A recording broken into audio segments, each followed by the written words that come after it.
Wrong road. Thomas's branch line is important, and so is Edward's.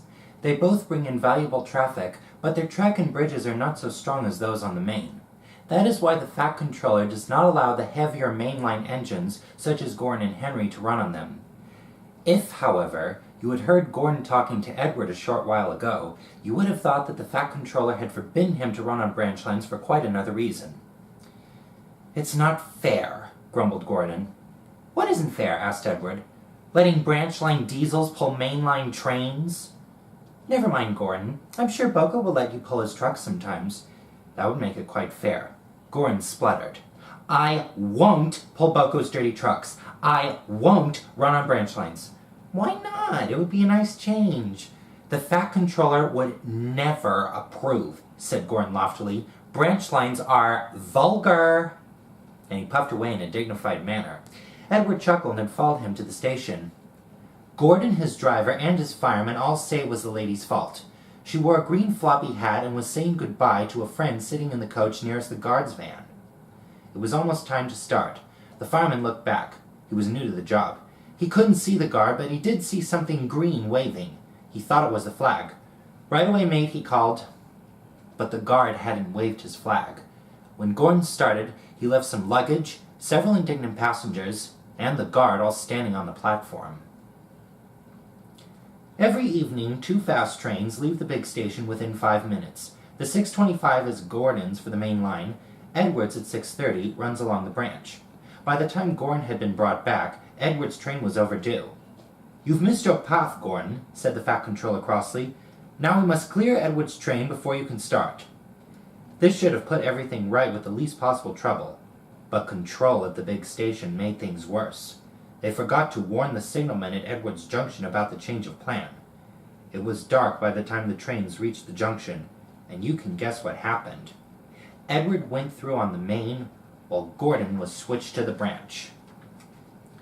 It took the Fat Controller several hours to sort out the tangle and pacify the passengers. In the end, Gordon was left with his fire drawn, cold and cross, on one of Edward's sidings. Bill and Ben peeped into the yard next morning. They wondered if Boko had brought them some trucks.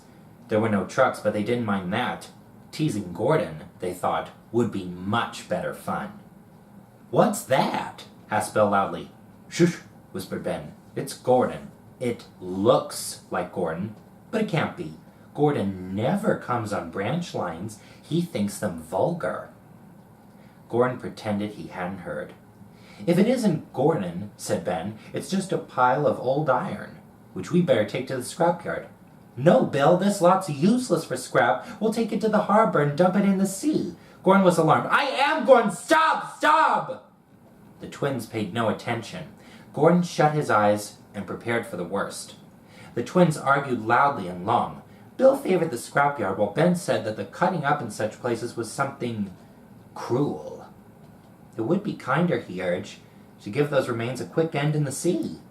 Besides, he went on, they would make a lovely splash. Gordon could not view either prospect with any enthusiasm. Up to that time, he had disapproved of diesels.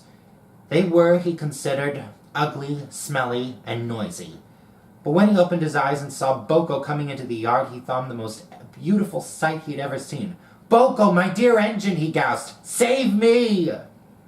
Boko quickly sized up the situation and sent Bill and Ben about their business. They were cheeky at first, but Boko threatened to take away the trucks of coal he had brought for them. That made them behave at once. Gordon thought he was wonderful. "Those little demons," he said. "How do you do it?" "Oh, well," said Boko, "it's just a knack." Gordon thinks to this day that Boko saved his life. But we know that the twins were only teasing, don't we? Hope you liked it, by the way.